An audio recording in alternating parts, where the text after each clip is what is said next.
2023 সালের অক্টোবর থেকে শুরু করে টানা 2 বছর গাজায় ইসরায়েলের গণহত্যার পর অনেকেই ভেবেছিলেন প্রায় ভেঙে পড়েছে ইরানের প্রক্সি গোষ্ঠীগুলো।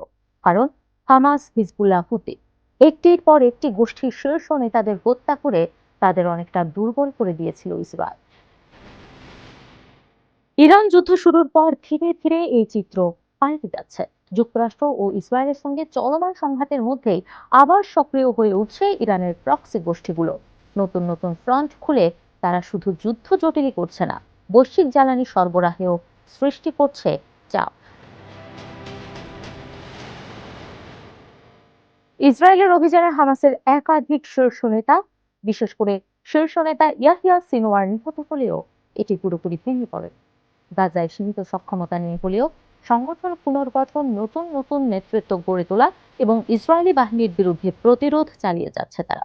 সাবেক ইসরায়েলি সামরিক গোয়েন্দা কর্মকর্তা ড্যানি বলেন, এক্সিটস অফ রেজিস্ট্যান্স এখনো জীবিত, এটি হারিয়ে যায়নি, বরং নতুন বাস্তবতায় নিজেদের বদলে নিচ্ছে। সাম্প্রতিক সময়ে ইয়েমেনের সক্রিয় হয়ে উঠেছে হুতি বিদ্রোহীরা। এখন যেন সৌদি আরবের গলার কাঁটায় পরিণত হয়েছে এই গোষ্ঠী। সম্প্রতি সৌদির বিরুদ্ধে বাব আল মানদেব প্রণালীতে অবরোধের ঘোষণা দিয়েছে হুতি। প্রণালীতে টোল আদায় করার পরিকল্পনাও করছে তারা। এতে একদিকে ইরানের প্রতিপক্ষের ওপর চাপ বেড়েছে, অন্যদিকে বহু বছর বন্ধ থাকা তেহরান সানা সরাসরি যোগাযোগ পুনরায় চালুর সুযোগও তৈরি হয়েছে। ফলে ইরান ও হুতি উভয় পক্ষই কৌশলগত সুবিধা পাচ্ছে।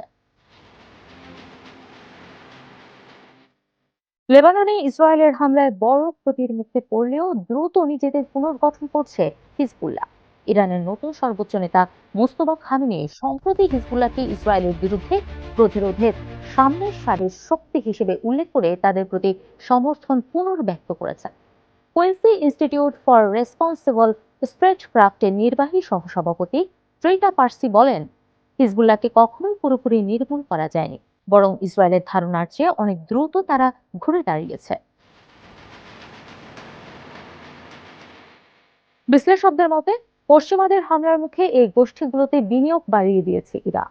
জেনেভা সেন্টার ফর সিকিউরিটি পলিসির ফেলো আলী আহমাদি বলেন, এই গোষ্ঠীগুলোর নিজস্ব পরিচয় ও স্বার্থ রয়েছে, তবে আদর্শিক ও ভূরাজনৈতিক কারণে তারা ইরানের সঙ্গে গভীরভাবে যুক্ত। অন্যদিকে ট্রেটা পার্সের ভাষায়, প্রতিরোধ জোট দুর্বল হওয়ার পরই ইরান সরাসরি যুক্তরাষ্ট্র ও ইসরায়েলের হামলার মুখে পড়ে। তাই তেহরান এখন আবার এই প্রতিরক্ষা কৌশলে বিনিয়োগ করছে। হামাস, হুতি ও হিজবুল্লাহ আগের রূপে না ফিরলেও তারা নতুন কৌশলে নিজেদের মানিয়ে নিচ্ছে।